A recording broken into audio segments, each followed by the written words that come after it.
On a ces dames déjà de maîtrise. Bien. Je suis un peu aussi. Bah attendez avant, hein. Risque de... Je tiens à souligner que sont présents également avec nous aujourd'hui Joël Carlier. Joël Carlier, premier secrétaire de la Fédération de la Somme du Parti communiste français et membre du Conseil national du Parti communiste français, ainsi que Colette Finet, vice-présidente d'Amiens Métropole, et également membre du Conseil national du Parti communiste français. Ils sont à ma droite, ça me fait plaisir parce que habituellement, ces derniers jours, au-delà des discours que nous avons eus, qui étaient un discours vrai et un projet politique novateur pour cette élection européenne, où nous avons bien rappelé que les véritables enjeux se situaient dans le cadre européen, puisque 80% des lois qui nous sont imposées ne sont que des transpositions des directives européennes, nous avons eu un langage de vérité pour mettre en adéquation nos propositions et nos actes. Et l'actualité récente nous met également dans une position qui est également une position légitime de vérité, puisque nous avions dénoncé les alliances qui avaient coexisté entre le Parti socialiste européen, les droites européennes et les Verts européens. Dernier événement triste en date, je vous le rappelle, pour celles et ceux qui n'auraient peut-être pas lu l'Humanité ou qui auraient squeezé ces dernières semaines politiques. Nous avions eu raison de dire qu'il ne fallait pas faire confiance au vote réformiste que nous proposait le Parti socialiste, ni même au recyclé gauchiste, extrémiste, écolo d'Annie Le Rouge, qui n'a plus que d'écolo ou de gauche que le passeport qu'il a à l'intérieur de son veston et qui date de 68, le prix livre rouge, mais qui pour lui ne fait plus aucune référence à la Révolution. Les deux se sont entendus. Les deux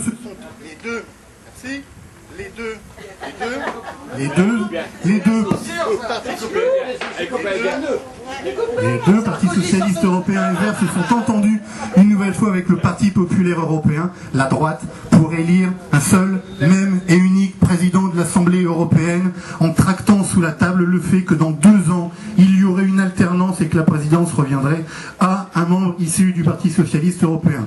De facto, on peut facilement imaginer que les prochaines décisions qui seront prises à l'Assemblée européenne seront des décisions qui n'iront pas dans le sens du vote que près de 7% d'électeurs ont exprimé en votant massivement pour le Front de gauche, ni même vers des électeurs sincères qui ont pu voter socialiste ou ont voté vert, mais qui vont être un propre travestissement et un propre mensonge une nouvelle fois révélé de l'action des députés socialistes et verts au niveau européen.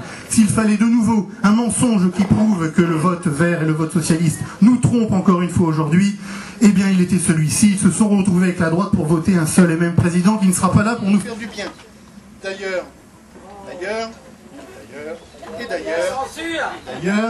D'ailleurs, rappelons que ce nouveau président de l'Assemblée européenne est issu de Pologne, je crois, où il a sévi déjà là-bas pour fermer massivement nombre d'entreprises aux grandes dames des salariés qui ont été exploités.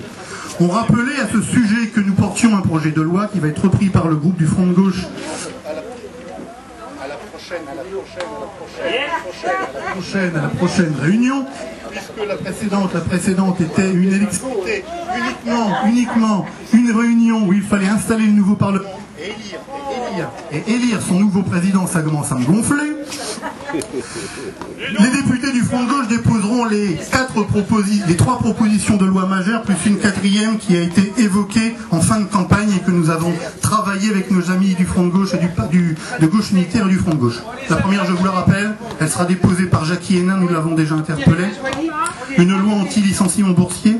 Une loi donnant des pouvoirs nouveaux aux travailleurs dans les entreprises, avec un droit de veto suspensif pour tous les plans sociaux d'entreprise, avec le droit également de déposer des projets alternatifs.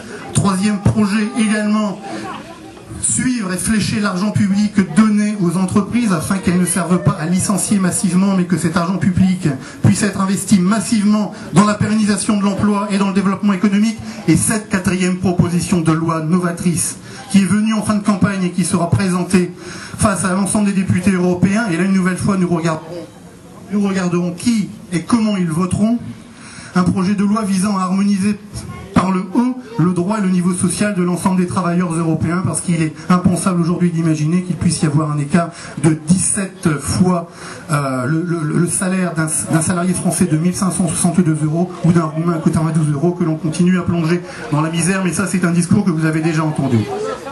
Pour relayer donc sur les propos de Julien, oui, nous avons besoin de continuer pour faire face au faux discours qui a été tenu contre le front de gauche, de continuer à nous voir, discuter, de se rencontrer, parce que nous ne fixons pas de cap préalable, ni de frontières préalables à un éventuel accord politique, sauf que nous avons l'intelligence de penser les prochaines échéances sur le contenu, en essayant de vouloir construire, élaborer un programme politique exigeant, rassembleur, sans périmètre défini, et cela, ça va bien au-delà des deux propositions que nous font pour le moment, et le Parti Socialiste d'un côté, et le NPA de l'autre. Au Parti Socialiste, on entend, il faut conserver les régions à gauche, on est prêt à vous donner des têtes de liste dans les régions, on est prêt à vous confier une présidence de région.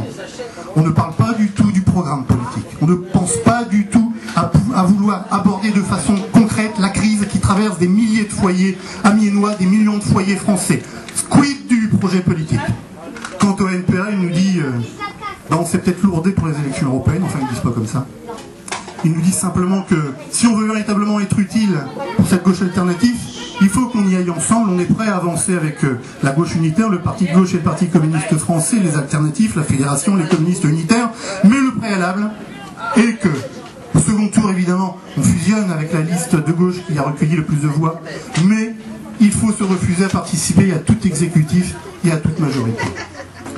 Rien n'est tranché, le débat est ouvert, c'est pas aujourd'hui que ça va se régler, il y a débat chez les communistes, il y a débat à la gauche unitaire, il y a débat au PG, il y a débat à la fédération, il y a débat chez les communistes unitaires, il y a le débat partout dans toutes ces forces antilibérales qui vont voir bientôt arriver les élections régionales à grands pas. On sait qu'il y a des enjeux majeurs, ces régions de gauche qui ont quand même, pour la grande majorité, des bilans qui sont positifs. On ne va pas rappeler ici l'ensemble des dispositifs qui ont été mis ensemble par la région Picardie, même si évidemment on ne pouvait pas s'attendre à ce qu'il y ait un discours et puis qu'il y ait des actes qui soient plus à gauche qu'ils n'ont été jusqu'aujourd'hui. On sait que nous gérons avec le Parti Socialiste, donc on ne peut pas tout obtenir. En tout cas, nous sommes un pôle de résistance.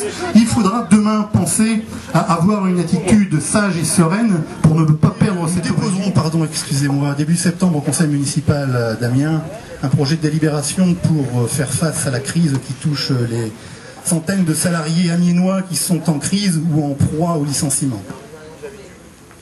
Vous avez dû avoir ce document dans lequel nous appelons les collectivités à répondre concrètement, financièrement, en aidant l'ensemble de ces salariés par des mesures concrètes de redistribution du pouvoir d'achat. Diminution des coûts de cantine, des frais de garde périscolaire ou en crèche.